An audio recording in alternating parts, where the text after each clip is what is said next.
Infância, adolescência, fase adulta e velhice.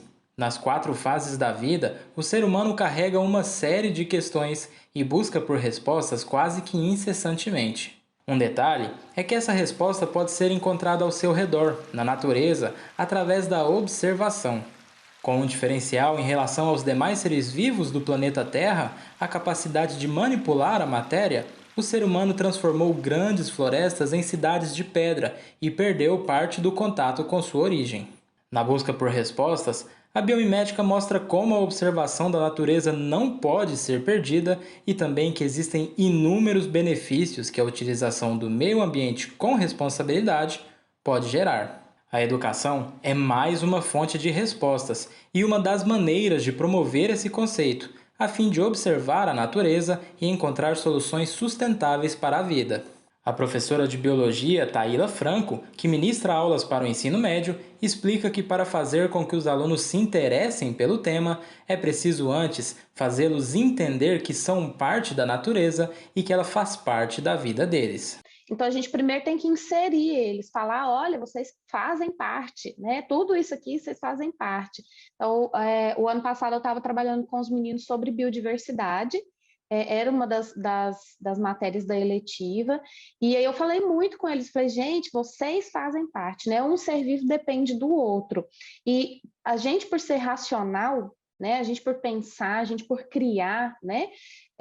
A gente precisa entender que toda criação nossa tem um bônus e um ônus. Para chamar a atenção de estudantes que gostam de futebol, por exemplo, Taíla cita a chuteira da Puma, lançada em 2015 e mostrada na série da Sagres sobre biomimética, inspirada nas asas das libélulas. Para a mestra em biomimética, Laura Landau, a educação é a porta de entrada para a aplicação de mais conceitos da ciência. Uma das questões iniciais e primordiais para a gente começar essa educação da biomimética é seguindo os três pilares, né, que a gente tem na biomimética, que é o ethos, a ética sustentável, a reconexão e a emulação, que a emulação é como se fosse uma forma de você copiar com consciência essas estratégias desses organismos, né? Então, para mim, uma base bem bacana para uma educação fortalecida em biomimética é conseguir entender bem esses 3 conceitos, iniciando pela reconexão, né? Porque a gente está cada vez mais indo para uma filosofia de desconexão à natureza, de uma filosofia do homem mesmo, né? Do ser humano na Terra, cada vez mais desconectado, como uma lógica de pensamento, né? Apesar dessa facilidade de se reconectar com a natureza ser algo fora do comum atualmente, foi ao observar o próprio funcionamento do cérebro que cientistas criaram a inteligência artificial, IA, por volta das décadas de 1950 e 1960, conforme detalha o professor e coordenador do Centro de Excelência em Inteligência Artificial, o CEIA, da Universidade Federal de Goiás, a UFG, Anderson Soares. Alguém emulou, né, o funcionamento de um neurônio, e a gente chama de neurônio artificial. E ele é bioinspirado, ou seja, acreditamos que um neurônio biológico funciona dessa maneira, e eu estou tentando memetizar aqui para o computador dessa forma aqui, para emular, para simular. E a partir do momento que eu consigo aproximar, aí eu coloco no digital e tento fazer isso de uma forma mais rápida e mais vezes, né?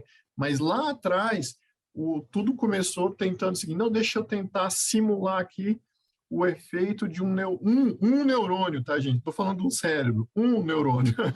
Um neurônio biológico, né, que é propagar ou não uma informação à frente. Isso foi crescendo, crescendo. Hoje você monta uma rede neural artificial, né, que tenta simular a conexões aí de milhões de neurônios.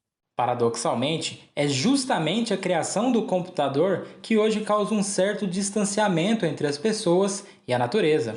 A contemplação do horizonte deu lugar ao olhar fixo em uma tela, às vezes pequena, como a de um celular. É preciso ressaltar que há uma diferença de uma regra direta no computador, como um programa que altera a cor de uma camiseta a partir de um comando de um ser humano, para a inteligência artificial. Com a IA, a tecnologia começa a identificar, por exemplo, palavras por aproximação, faz a comparação e escolhe a que julga ser similar. Futebol. Nos diferentes sotaques, por exemplo, dentro da nossa própria língua, você expressa essa palavra com diferentes sons e diferentes formas. Só que a mente humana é extremamente resiliente para entender sons próximos, parecidos, para saber que é a mesma coisa. Só que para o computador isso é muito difícil, né? Não é tão simples, você não consegue, se for igual, porque não será igual. As pessoas vão falar de forma diferente. Mas aí é que entra a inteligência artificial, do tipo, é parecido, então eu acho que é a mesma coisa. Mesmo alguém falando futebol e outro falando futebol.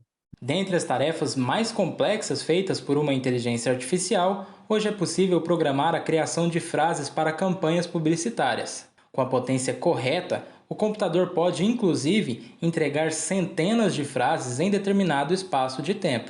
Tudo que a gente faz na computação, a gente está buscando copiar a tarefa de um ser humano. Só que quando eu consigo copiar e eu consigo jogar dentro da máquina, aí é extremamente escalável. A máquina é muito mais rápida para fazer do que o ser humano. Ela não é mais inteligente, mas ela é mais rápida, né? Ou seja, a IA é comandada por seres humanos, então basta educação para que haja compreensão do que é realmente necessário e assim seja possível ver a tecnologia como uma grande aliada, olhar para a tela do computador e programá-lo para trabalhar pelo horizonte. O ensino de biomimética é considerado por Laura como algo interdisciplinar, ou seja, que pode ser aplicado em diferentes matérias e também para pessoas de qualquer idade. Porém, a mestre ressalta que para as crianças pode ser mais fácil entender a biomimética. Por mais que ela pareça ser muito técnica, ela também é muito lúdica, né? Porque você está falando exatamente como você disse, está falando da natureza, que é uma questão que as crianças já têm uma curiosidade natural, né? Quando a gente vai crescendo, a gente vai se isolando dessa natureza e vai sendo condicionado a se afastar, a olhar para a natureza com medo, olhar para a natureza de forma não curiosa. E eu acho que as crianças, pelo contrário, elas ainda têm esse olhar muito puro, né, da curiosidade para a natureza.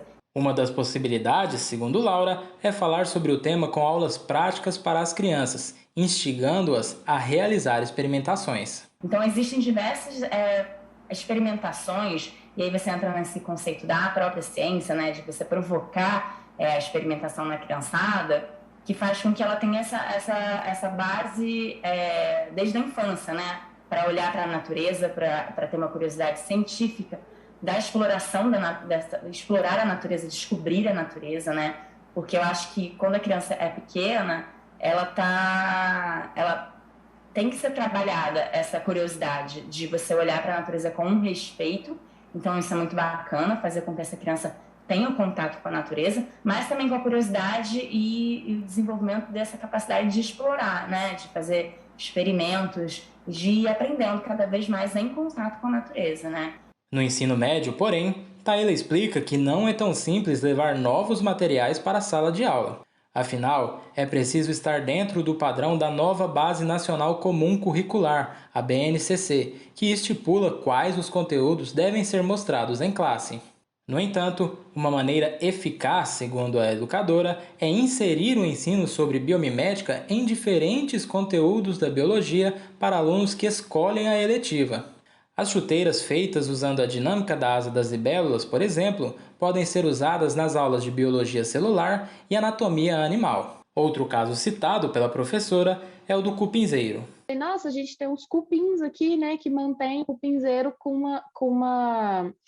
uma temperatura ótima para eles lá dentro, eles têm todo um sistema, então dá para a gente utilizar na ecologia como um gancho para falar, olha só, gente, aqui, ó, eu tenho a casa do cupim, ela é bem ventilada, ela é assim, assim, assada. E aí, como é que a gente pode fazer na nossa casa?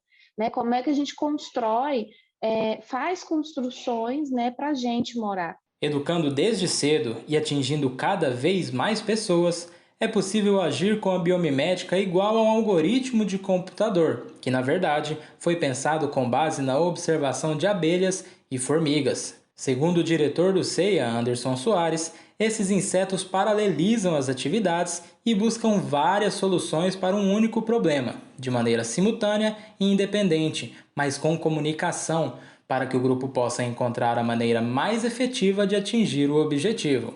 Esse conceito foi levado para dentro do computador, que busca milhares de soluções simultâneas para acelerar os processos. Na prática, é como se a Taíla, o Anderson, a Laura, a Tchellen, o Denis, a Jordana, a Thaís, o Fabrício, enfim, milhares de pessoas buscassem cada um a melhor maneira de encontrar soluções através da biomimética e trocassem experiências para juntos seguirem pelo melhor caminho. E para isso, é necessário instigar a curiosidade, como destaca a Taíla. A questão da observação, né, é crucial. Então, eu sempre observo e eu sempre falo para eles, gente, observem, olhem, né? Fiquem curiosos. Curioso cria, né? Quem é curioso cria. Ele cria soluções para tudo, né? Para melhorar a vida dele, para melhorar a vida na comunidade.